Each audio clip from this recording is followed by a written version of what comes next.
Ferrari owners, are you really simping for Ferrari really hard in order to get your hands on a new Ferrari?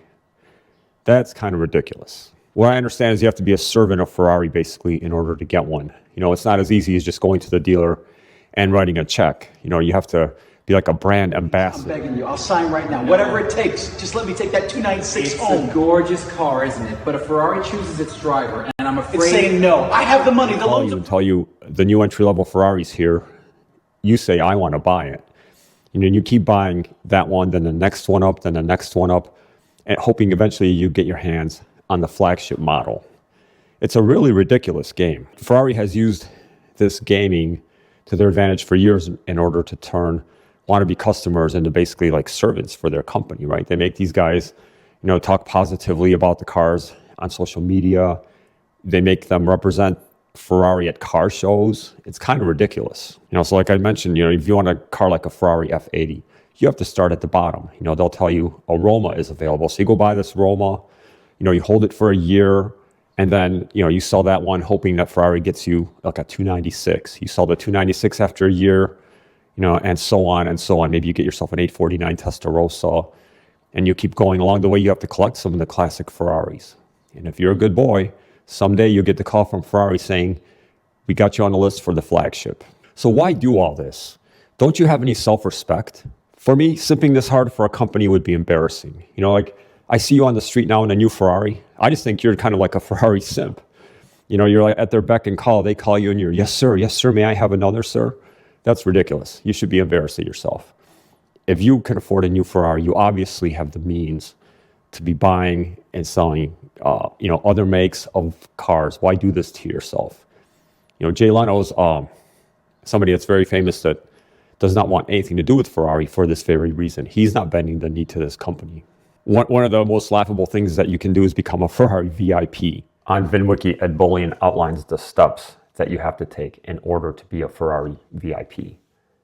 Here are the steps according to the Clover framework. Clover. So C is collection. You're not only buying new cars from Ferrari whenever they give you the phone call that a new Roma or whatever has come in. You also must own and maintain a significant collection of the brand's heritage cars, some of the classics. For example, you want to own an F80 someday. You're not just buying new cars from Ferrari. You need to own, like an F40, an F50, an Enzo, maybe a LaFerrari, or all of them.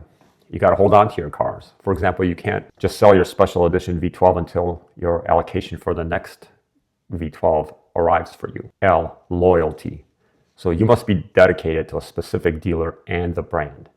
You can't complain publicly. You can never sue the manufacturer, never disparage the brand, on forums or social media. If a car arrives with a mistake or damage, you just accept it gracefully. You're building a relationship where you are the good customer.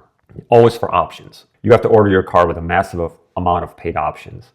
If it's over $200,000 of options on a new car, that's better for you. Options are pure profit for the manufacturer. So ordering a ridiculously spec'd, undesirable model like a Roma or a Portofino gets you noticed by Ferrari more than ordering a standard red sports car. V is for volume. You have to buy everything. You cannot pick and choose. If they offer you a GT4 Lusso or a Roma, you say, yes, sir. In the current market, you might even need to be buying multiple units of the same model or pre-owned cars in order to help the dealer hit their targets. E is for events. You have to attend official manufacturer events. This include any kind of like rallies, F1 hospitality suites, driving schools. These things are expensive and they offer a very poor value for the money, but they do provide face time with the corporate Ferrari decision makers that may someday think of your name and get you on a list for an allocation. And then R is for racing. And that is kind of, according to VinWiki, like the newest cheat code, so you got to participate in like the Ferrari Challenge or the XX program, where you buy like a track-only car like an FXX. These are cars that like Ferrari keeps in-house. Like you can have it delivered to a track, you drive it. Then when you're done with the car, Ferrari takes it back to their facility. So you don't even keep this thing at home. Okay, so there it is, the whole Clover game to become a Ferrari VIP. The funniest thing is this game doesn't work anymore. Over this last decade, 15 years, 20 years, so many people have bought entry-level Ferraris, hoping to get their hands on the next Ferrari, that the only people buying these things are wannabe flagship Ferrari buyers. If you bought a Roma, you know, when they first came out, because Ferrari told you to, you probably just parked it in your garage for 6 months or a year, sold it with, you know, delivery miles, and you went and bought like a 296, did exactly the same thing. You know, delivery miles a year later, you got rid of it. So now the market is flooded with delivery mile Romas, delivery mile 296s. Problem is, they're not really good cars. Nobody wants these things. That's why resale values are terrible on Romas. You know, 296s are losing hundreds of thousands of dollars. SF90 is another one. I think they lost $400,000 or $500,000 in resale value. That's a lot of money, you know, just to be able to continue. For you as a new Ferrari wannabe owner, you know, to keep buying these cars. It's a game of losing hundreds of thousands of dollars. I like Ferrari too. I do like the Ferraris. I wouldn't mind owning one someday. But, you know, I'm not going to play this game ever. You know, if anything, I'll buy a 458, you know, F430. You know, and if you're somebody that has the money to buy an SF90 or a 296, why not buy an F430 Scuderia? Awesome cars, especially a manual trans one. If you're looking for 7-figure cars, buy an F40, legendary. That car is, you know, the pinnacle of Ferrari as far as I'm concerned.